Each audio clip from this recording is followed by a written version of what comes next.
News 24 तेरागाज के cameraman जनाब अरुण छोटे साहब। तो हम बात करना चाहेंगे यहाँ पर भोरा पंचायत वार्ड संख्या 11 के वार्ड सदस्य गोविंदा तिवारी और जो वार्ड सदस्य जिला संघ के अध्यक्ष भी हैं और जदयू युवा परिषद के जिला अध्यक्ष गोविंदा तिवारी जी। मैं उनसे जानना चाहूंगा कि आपका पार्टी का जो रणनीति किस प्रकार चल रही है आने वाले लोकसभा चुनाव में, आपकी पार्टी क्या लग रहा है कि इस जो भी प्रत्याशी को टिकट देंगे वो जीत करके पार्लियामेंट पहुंच पाएगा? जी बिल्कुल, हमारी जो एनडीए की गठबंधन है और उसके तरफ से एक तरफ से तो ये फाइनल है कि किशनगंज लोकसभा सीट जदयू के खाते में जा रहा है और बहुत ही मजबूती के साथ हमारे प्रत्याशी को हम लोग जिताने के लिए यहाँ पे दिन रात एक किए हुए हैं और बहुत जल्द इसकी घोषणा भी हो जाएगी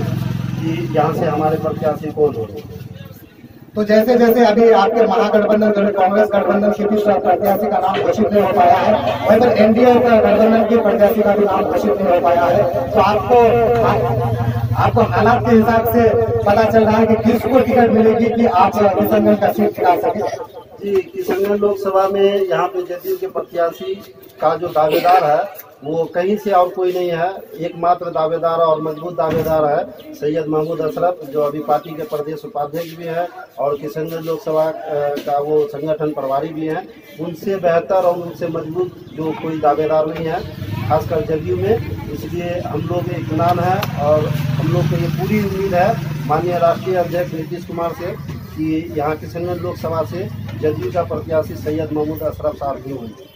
यानी कि वो दावेदार भी है और आपकी तरफ से सोच भी है, ख्याल भी है कि उसको टिकट देने पर वो मतलब यहाँ का सीट को निकल जाएगा। और आपको तैयारी क्या चल रहा है क्षेत्र में? जी, तैयारी हमारी अभी जो है हर बूथ पे 10 यूथ का जो कार्यक्रम चल रहा है जदयू की तरफ से, तो हम लोग कहीं ना कहीं पिछले कुछ दिनों से बहुत ही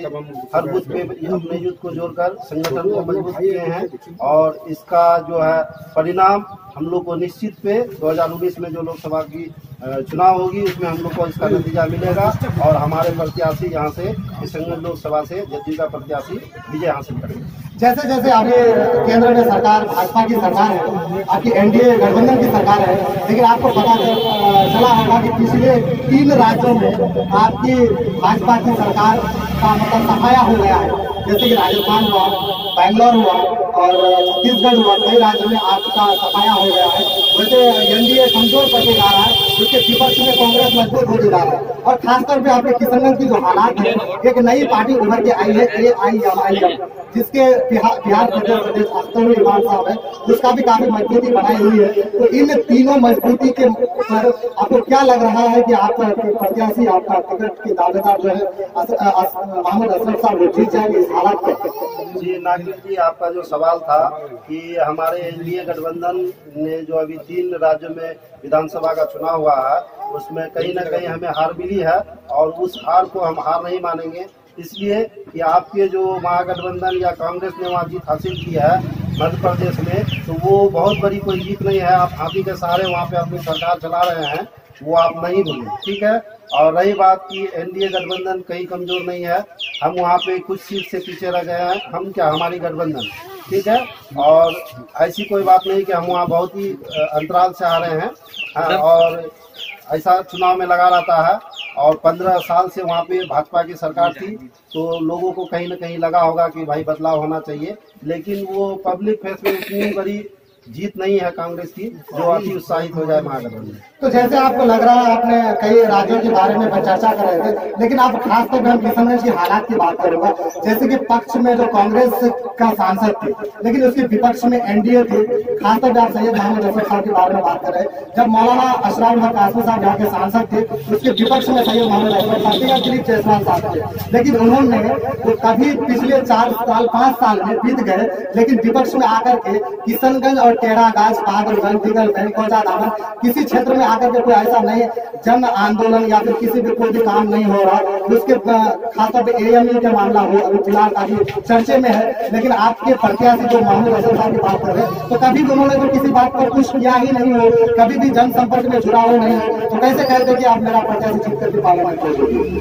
जी अभी का जहाँ तक बात है तो यहाँ किशनगंज के सभी जनता को ये मालूम होना चाहिए कि माननीय नीतीश कुमार ने बिहार सरकार की जो जमीन एमयू को दिया था, वो 200 रुपये के स्टाम्प पे निःशुल्क जमीन उपलब्ध कराई। उस समय कांग्रेस की सरकार थी सेंट्रल में और फंड नहीं रिलीज हुआ, तो इसके जिम्मेदार कांग्रेस के लोग हैं, ना कि जदयू के लोग। तो यहाँ पर आप यानी कांग्रेस को सीधे सीधे आप गलत ठहरा रहे हैं कि यहाँ पे जिम्मेदारी वहाँ पर कांग्रेस की होनी थी। कांग्रेस का सांसद भी था और किशनगंज से, और कांग्रेस की हुकूमत भी सेंट्रल में थी, लेकिन उस समय नहीं हो पाया, तो हमारी जिम्मेदारी जेडीयू या एनडीए गठबंधन की नहीं है, आपने ये कहा। लेकिन खासतौर पे इसका जो अहम भूमिका थी लोगों को एक तरफ जोड़ने की, मतलब खासतौर पे उस समय मौजूदा मतलब एमएलए थे कोजा दामन के अख्तरुल इमान साहब, उन्होंने गांव गांव चौराहे चौराहे जा करके लोगों को इकट्ठा करके एक जन आंदोलन किया था किशनगंज में, जो कि ट्रेन जाम किया था, सड़कों पे NH-31 जाम किया था, जिसके वजह से काफी उन्होंने इलाके के अंदर काफी क्रेडिट भी मिली उनको। लेकिन अब वो भी प्रत्याशी चुनाव मैदान में आ रही है, तो खासतौर पे एनडीए के भी कैंडिडेट होंगे और यूपीए गठबंधन के कैंडिडेट होंगे और एक नई पार्टी MIM के भी कैंडिडेट होंगे। तो यहाँ पर लोगों का, और खासतौर पे किशनगंज की जो हालात है वो मुस्लिम बहुल क्षेत्र है, 70% मुस्लिम आबादी है और 30% ही हिंदू आबादी है। तो उस क्षेत्र में आप कैसे जेडीयू को जीत मानते हैं? जी देखिए, ये जीत जो है ये विकास की जीत होगी, ठीक है। और रही बात की जन आंदोलन, जब ये आंदोलन चल रहा था उसके बाद ही नीतीश कुमार ने ये जमीन दिया था, ठीक है। उसके बावजूद भी हमारे किशनगंज लोकसभा में 6 विधानसभा है और 1 लोकसभा है, जहाँ से हमारे 2 जदयू के विधायक हैं और MP नहीं है। उसके बावजूद भी माननीय नीतीश कुमार ने किशनगंज के लिए स्पेशल पैकेज, स्पेशल विकास का जो यहाँ पे कायम किया है, इसका आपको जीता जागता सबूत है। डॉक्टर कृषि कलाम कॉलेज है, उसके बाद आपको अर्रावाड़ी में इस तरह का बहुत सारा विकास नीतीश कुमार ने बिना भेदभाव का यहाँ पे दिया है किशनगंज के लोगों का। और इसी का जो परिणाम है, किशनगंज का लोग, किशनगंज का आवाम आने वाला 2019 में नीतीश कुमार के नाम पे,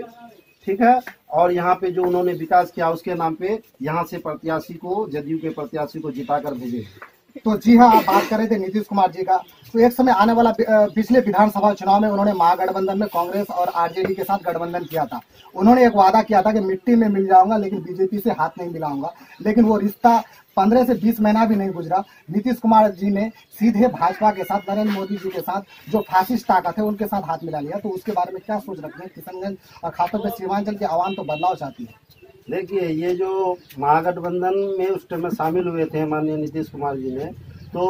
उनका एक अपना सिद्धांत है, वो कभी भी भ्रष्टाचार से समझौता नहीं करते। भ्रष्टाचार पे जब माननीय तेजस्वी यादव जी का नाम आया तो उन्होंने बार बार उनसे बोला कि आप आकर सामने अपने प्रतिक्रिया दीजिए। बार बार बोलने के बाद भी जब तेजस्वी जी ने कुछ नहीं बोला, उसके बाद मजबूरन माननीय नीतीश जी ने ये फैसला लिया कि अब हमें इस गठबंधन में रहना मुनासिब नहीं है, इसमें हम अब अलग हो जाते हैं। तो उनका तो नारा था कि मैं मिट्टी में मिल जाऊंगा लेकिन कभी भी बीजेपी के साथ हाथ ना मिलाऊंगा। तो मिट्टी, वो तो हाथ मिला लिया लेकिन अब तक मिट्टी में नहीं मिले हैं। नहीं, देखिए, जदयू अगर भाजपा के साथ गई है तो ऐसी कोई बात नहीं है। जदयू अपने सिद्धांत पे चलती है, ना कि भाजपा के सिद्धांत पे चलती है। जदयू का अपना एक मैनिफेस्टो है, उस मैनिफेस्टो पे चलती है। अगर कहीं ना कहीं जब अगर लगेगा भाजपा अगर उसको कहीं पे दबाव की राजनीति करेगी, अगर कहीं पे अगर उनको लगेगा कि यहाँ गलत हो रहा, तो उस समय भाजपा को भी हम छोड़े हैं। 17 साल भाजपा जदयू की गठबंधन थी, उसके बाद फिर वो मतलब महागठबंधन